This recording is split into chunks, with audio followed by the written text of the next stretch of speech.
Pagpasok sa bahay, gumalaw ang kama. Sa dilim ng ilaw ay merong sumisigaw. Ako ay dumiretso, walang pag-alinlangan. Sa bawat galaw umuunggol ang sigaw.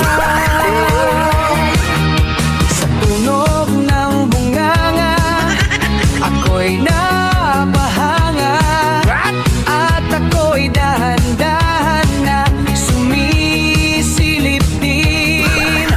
Wala nang salitang binuksan ko na.